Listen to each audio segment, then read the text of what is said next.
ndirimbo y'abahanzi mvuza amarimbo kubera ko ni hafi ya yose nta ndirimbo wabona isohoka mu Rwanda ntashyizeho ukuboko kwanjye ku kijyanye n'itara. Hari n'abatazi ijambo wenda Colonel Fabrice aho ryaturutse burakira kiganiro cya Colonel Fabrice ninjye wagikoze n'icyanjye nta wari uzi ibi bintu bira byose ni ibyanjye. Hari n'akandi kantu kaya trendinze avuga ngo nari maze kwiheba kari akantu twari turi muri convention turi muri bari gutanga amawadi y'abakinnyi ba filime hari harimo yakanasi icyo gihe babanye noneho ubwo yaka yumvisha bo batabasomye abahagurutse imbere kuri hasi abarasohotse hanze agisohoka ubwo ko twe twagiye gutara inkuru tuba tumwirukanseho ubwo yari ngewe na Yago turangije turamubaza yaka bimeze biti niyo interview navuga nakoze y'igihe gitoya yaduha interview y'amasegonda 30 kandi uyishyiraho urayirekuye twarakarekuye niyo mpamvu ubonye ka trendinze ahantu hose yari yihebye niyo mpamvu yari yihebye. Uzandika muri comment akavuga ngo turashaka ko bimerera gutya ibyo bintu bizamera uko mwabyifuje. Ikindi nuko ibyifuzo byanyu nibyo tuzagenderaho kugira ngo tubashe gukorana neza.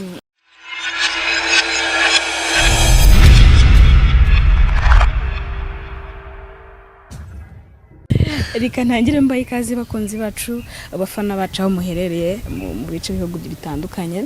Ntago uyu munsi ndi buvuga amagambo menshi, ntago ndi buvuge byinshi. Muri kubona umusore w'ibigango turi imbere uri kuri kamera zacu, ndagira ngo mu cameraman wanjye afashe hamwerekane.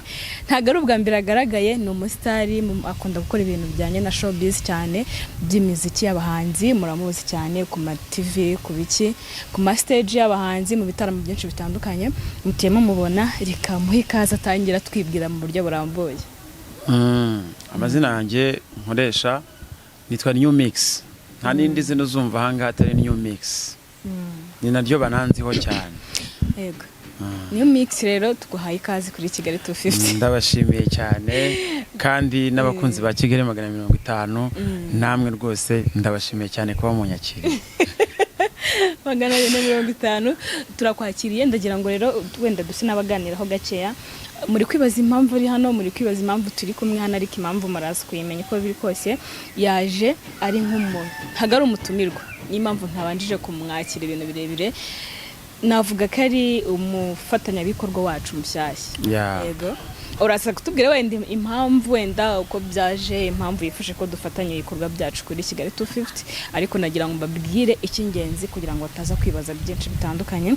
Ndagira ngo tubwire wenda ku bijyanye n'akazi kawe. Hari abazi gukora mu muziki cyane ariko batazi neza uburyo bikoramo, wenda hari abatari batuye bakuzi. Ndagira ngo twibwire neza akazi tuyukora n'uburyo kiwisanze uri umunyamakuru. Murakoze cyane. Banje kubashimira nanone kuba munyemereye gufata umwanya wo kugira ngo mbashe kubaganiriza cyangwa kugira ngo mbabwire imigabo n'imigambi yanjye. Ndabashimiye. Itangazamakuru narigiyemo nkirangiza kwiga muri secondaire 2016. Gusa kubijyamo narabikundaga no kwishuri narabikoraga kwa kundi muri internet nyine hosting abahanzi nkabasha kuzana abahanzi mu kigo bigenda biza gutyo ndangiza kwiga ndabikora. Waruvuze rero uburyo nashaka kuba mbihuza n'akandi kazi kanje nkora ka writing mu ndirimbo y'abahanzi mvuza amarimbo kubera ko ni hafi ya yose nta ndirimbo wabona isohoka mu Rwanda ntashyizeho ukuboko kwanjye ku kijyanye n'itara. Kubihuza niko akunda ugira ibintu bibiri wumva ukunze bibira mu mutima wawe ukavuga byanga bikunda ibi bintu ni ibintu byanjye ngomba kubikora, kandi kimwe gifeirinze nshobora kubabara. So niyo mpamvu rero mumbona ahangaha nari nifuje kuba nafatanya namwe, kuba naba inshuti z'abakunzi ba Kigali 150 kuri content yose bakeneye bakajya bayintuma nkayibazanira nkuko bayanditse muri comment bayikeneye. nifuje rero kugira ngo umufatanyabikorwa wanyu mwiza kandi ibyo nabasezeranya muzabibona nk'uko mbivugiye hano. Umuntu yakibaza ni ryari watangiye kumva, kuko nabyo ni impano kuba ukora biriya by'abahanzi ni impano. Ndumva bwa mbere nkubona niho nakumenyeye uri muri video y'umuhanzi tutari buvuga izina. Ni ryari watangiye kumva ufitemo iyo mpano yo gutegura ibitaramo, gutegura amastage y'abahanzi? Ibyo bintu nabitangiye n'ubundi nkiri umwana, nabwo byaje mu mutima wanjye nkiri umwana. Ndibuka ko muri chambre yanjye niga mu wa gatandatu secondaire naragendaga nkagura twampure twaguraga mu mabutike tw'icyatsi tw'umutuku twaka amabara yose kahakora boîte. nkaba numva ko ahantu ngomba kuryama haka amabara agiye atandukanye. Nkomeza gukunda lighting, ndayikunda ariko nkunda n'ubunyamakuru by the way, kuko ndibuka ko kera ari sude ahantu yabaga ari hose nkiri n'umwana. Nabaga mpari. Ubwo bagura umufana muri make. Nabaga ndi umufana. Nkamwumva, nkagerageza kumwireferaho, bigenda biza gutyo. Now lighting ndayikunda kugeza na n'ubu. Waba warigeze kubaho umunyamakuru wo kuri radio? Oya, ntago nabayeho umunyamakuru wo kuri radio, ahubwo nabaye umunyamakuru wo kuri za YouTube channel nakoreye bita White TV. By the way, hari n'abatazi ijambo wenda Colonel Fabrice aho ryaturutse burakira kiganiro cya Colonel Fabrice ninjye wagikoze n'icyanjye. Nta waruzi ibi bintu bira byose n'ibyanjye. Hari n'akandi kantu ka trendinze avuga ngo nari maze kwiheba.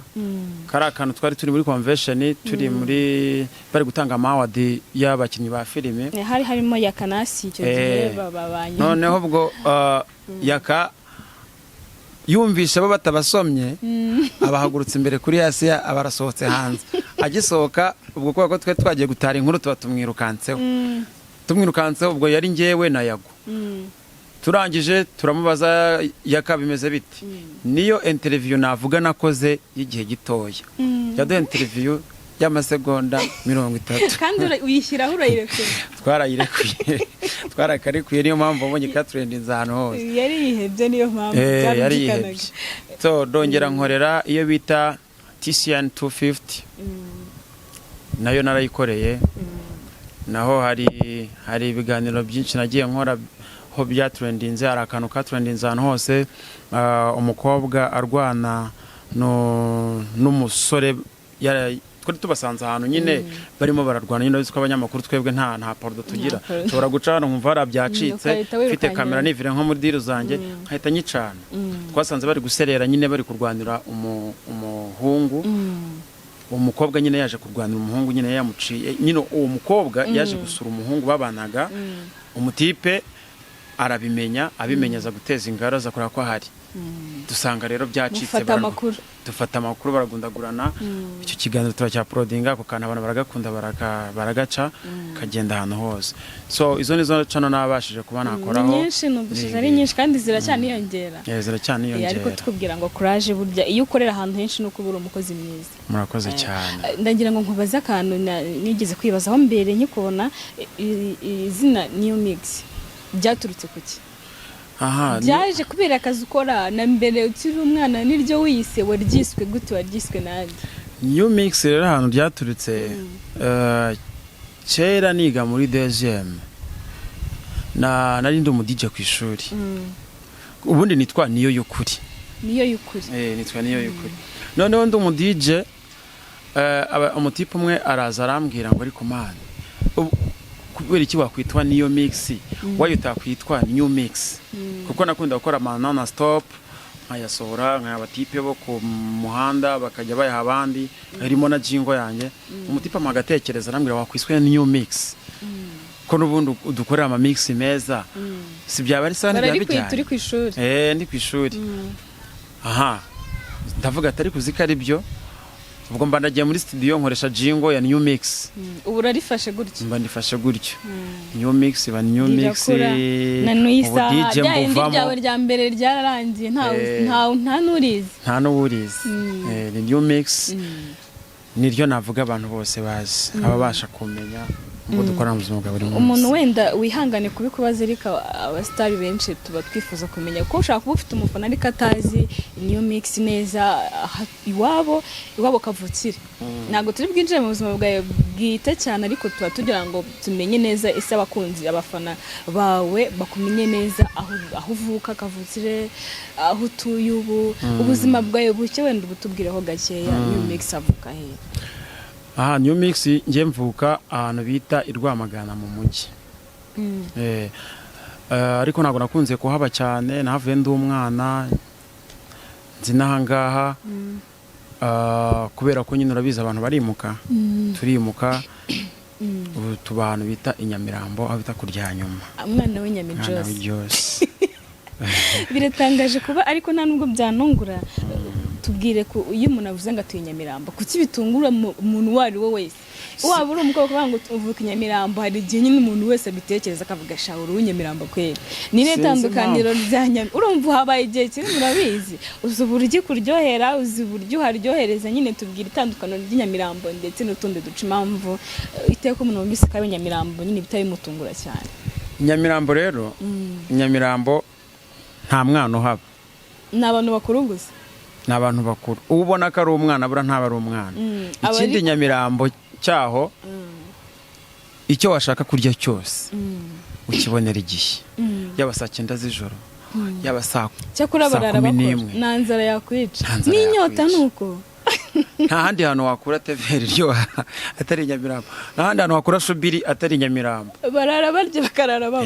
Niyo mpamvu utahimuka. Niyo mpamvu rero abantu b'Inyamirambo n'Inyamirambo nyine kubera niba ari kubera wenda gukora amajoro uko bwije nuko bukeye umuntu uramubwira ngo w'Inyamirambo w'Inyamirambo akanagutinya. Urumva nyine ukazi umukobwa aho rwose n'ibindi bindi. So ubwo rero urumva nuko biba bimeze. Inyamirambo ni ahantu heza, nakubwira ngo nawe uzaze uhature. Abantu uzaze.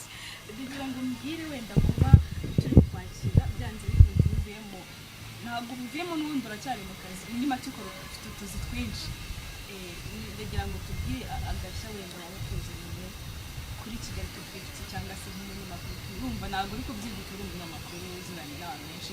Ndagira ngo mbwire agashya tuzaniye wenda kugira ngo twitege iki muri iyi minsi igeze kuri chama yacu tugiye gukorana akazi abafana bawe cyangwa abafana ba Kigali ufite bitege iki mu mpinduka zigiye kugaragara ko haje umuntu akazi n'ubusanzwe muri make n'akaye gashya tuzaniye tugiye kwakira. Bakunzi ba Kigali 150 ikintu navuga mugomba kunyitegaho nuko giye kujya mbaha content ku gihe kandi nkaba content iyo ari yo yose itrending ahantu hose nanjye mba ngomba kuhagera nkayibazanira. Ikindi cyongeyeho ndibuze kuba sezeranya ko uzandika muri comment akavuga ngo turashaka ko bimerera gutya, ibyo bintu bizamera uko mwabyifuje. Ikindi nuko ibyifuzo byanyu nibyo tuzagenderaho kugira ngo tubashe gukorana neza. Reka wenda tubitega amaso ariko uko biri kose icyo umugabo avuze aragikora. Ndagira ngo mbwira kandi kantu kubijyanye na music ni stage wateguye ukavuga ati ira stage nayikoze fresh kuko ushaka kubukora akazi ari kuvuga ati hari igihe mba ntari muri mood cyangwa hari igihe nteguriye igitaramo nikigende neza. Bibaho rimwe na rimwe. Ni nk'ikihe gitaramo wateguye cyangwa se show wakoze ukavuga ati stage nateguye numva yabaranshimishije. Excuse me. Ni inama ya Africa European ibaye ejo bundi yabereye muri convention. Ira light yaho uburyo nayiteguye uburyo nayikoze n'abanyamahanga baraje barayikunda cyane. So indi ndirimbo nawe narayitinze ikanshimisha Veronica ya Platini. niwe nawe wayiteguye. Indi ya kabiri nateguye umuteguro wayo ukanshimisha ubushyuhe remix n'ubushyuhe original. ziriya ndirimbo narazikoze numva ziranshimisha, ariko harimo n'indi imwe ya The Ben na Igore Mabano, nayo nawe uri mu byamamare gusa, nayo ni indirimbo nakozeho numva isohotse nkurikije uburyo twateguye setup, uburyo twayipanze, mbona nakoze akazi. Izindi ni nyinshi ntago nazi kunyuramo ngo nzabivemo, ariko ndagira ngo mbwire kuba uri mu buhanzi cyane ntago bujye utekereza ukavuga ati bundi ku kindi ngiye ntaririmba. Hari igihe uba uri mu kintu ukavuga ati nanjye ariko nagerageza, urumva uri mu bahanzi muri studio hehe, ariko ntago ujya wumvamo icyo kintu cyo kuvuga ati reka ngerageze kuririmba nanjye, kandi ko mbona byakubera. Ubona nabana nka Shagisa cyangwa Bobo Mari wamurega. Oya, kuririmba tekereza nawe kajya bumva wapi ibintu byambaye byo kuririmba, narabitekereje, ntekereza n'indirimbo ndayandika, nyifata nzi ko nayifashe mu mutwe, mu gitondo mbyutse nsanga nayibagiwe. Oh yes, nibagirwa amagambo yayo, mpita mvuga kandi wayanditse, bivuze ngo usanze mu mutwe wawe nibagiwe ijwi. Niba ari kuririmba indirimbo bifite ijwi nyine ugomba kugenderaho melody, nabyutse mu gitondo nayibagiwe. Uraririmba kumva wapi ukumva biri hasi, melody ndayibura, mpita mvuga ngo ntago ibintu byo kuririmba ari ibyanje. Uretse ko ntago byari ibintu byanje, nuko navuze ese ibintu mbigerageje byo ntibyakunda. Hari igihe ugerageza ikintu ukabona kirabana birananira, ndavuga ngo ibyanje n'ubunyamakuru na writing. Ku bijyanye n'abahanzi rero ndagira ngo mbwire umuhanzi ntago uri mu rwego rw'umuhanzi, ariko ni abantu baba hafi. Ndagira uzi uburyo bakora, uzi imikorere yabo itandukanye, ndagira ngo mpe nk'abahanzi batatu wemera.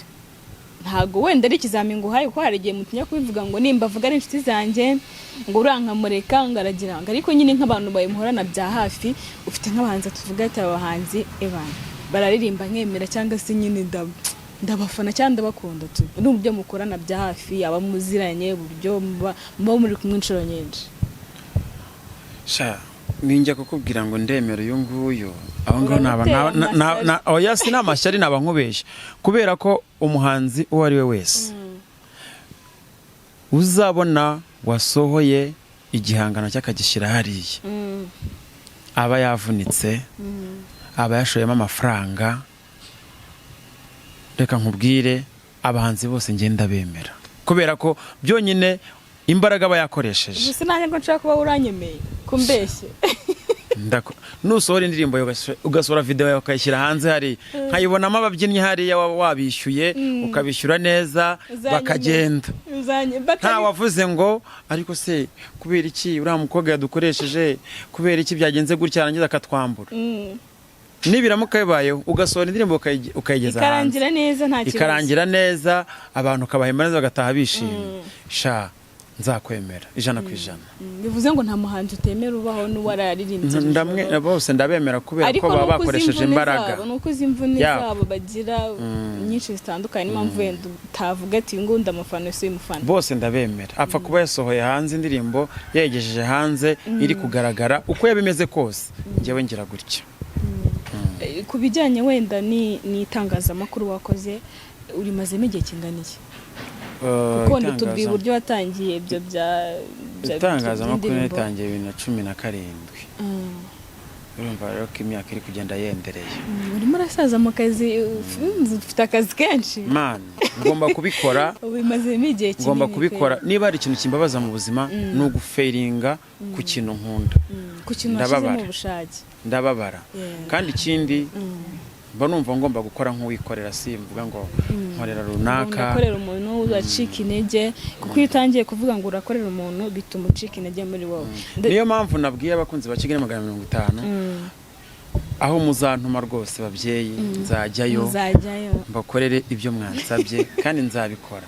Ikindi muzambabarire munkorere, abatarakora subscribe mumbabarire muyikore, munyereke ko munyakiriye neza. Nyamuneka twakira umuntu mushyashya dukora akazi sasa. Ndagira ngo muri comment wenda mbwire abadukurikiye buriya comments zanyu ndizo zituma tumenya neza ko mwakiriye ikintu, ko mwakiriye umuntu nkuko mwanyakiriye. Ndagira ngo mumfashe kwakira umuvandimwe, uje muri comment uvuga ati turakwakiriye ikaze, kuko ndabizi mwenshi abenshi muramuzi, abenshi barakuzi, batuye n'ubundi bagukunda, ariko ntago numva ko waba uri hano ngo bagutererane.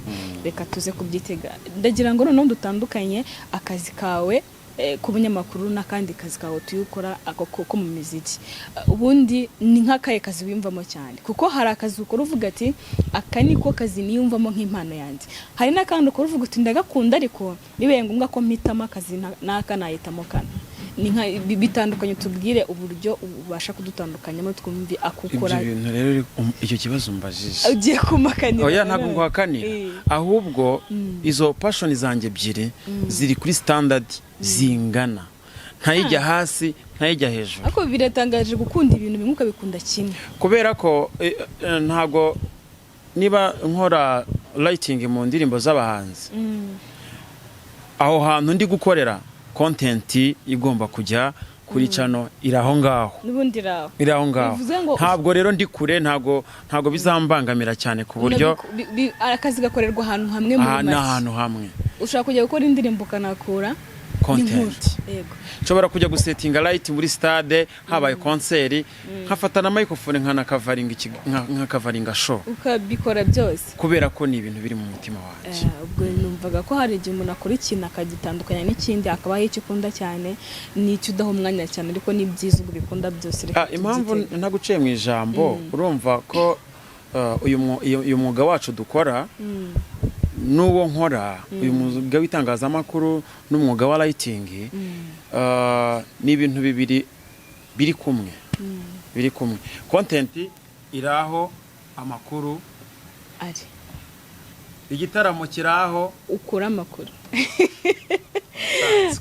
Uratsubije neza, reka wenda deke kubitindaho, ariko ndagira ngo wenda turi gusoza ikiganiro nkureke ujye gukora kazi kawe, kandi ndagira ngo ugire ikintu ubwira, kuko utuye ufite abakunzi bawe, ugire ikintu babwira, ugire ijambo bwira n'abakunzi ba Kigali 250 uburyo bagomba kukwakira. Wenda ikaze ryo twari guhaye, turindire ko nabo baza kuguha ikaze wenda muri comment. Nyamuneka muze kumuha umuvandimwe ikaze. Ndagira ngo ugire ikintu ubwira abakunzi bawe, ugire n'icyo ubwira akazi kawe gashyashya ndetse n'abakunzi baho, ubundi dusoza ikiganiro. Ikintu nababwira, ndabakunda, ikindi muri abantu b'abagabo cyane, ndabizi ko kuri Kigali 550 abantu muriho njya mbibona kenshi, murasapotinga. Nizere ko nimbazanira n'umuhanzi wenda ukizamuka kandi ushoboye, muzamfasha kumbwira ko ashoboye, dukomeze zamure, dusharinga ibintu bye bigere kure. Ndabizi ko muzabikora. Ikindi nababwira, mumfashe ninkora ikiganiro ukaba wakibonye, mbabarira nibura ugisendingire nk'abantu 3 muri groupe ya WhatsApp, ikinkubita status, hari ahantu Imana izagumugisha. Yego, reka tugushimire kuba waduhaye umwanya cyo kuba wemeye ko tuganira. Reka nkubwira ngo wakoze cyane. Ubwo reka twizere ko tujye kubona ibindi bishyashya byawe, tujye kubona izindi mpinduka kuri Kigali 250, kandi wakoze cyane kuba waje ngo tuganire. Bakunzi bacu reka mbashimire kuba mwakiriye umuvandimwe. Ndabinginze nyamuneka muze gukora subscribe, share na comment ku biganiro byacu bya buri munsi, ari bya New Mix, ari byanjye. Tugiye gukorana bushyashya n'umuvandimwe wacu, ndagira ngo mufashe kugira ngo tugaragaze urukundo hagati yacu ndetse tumwakira neza n'urugwiro. Murakoze cyane, bye bye.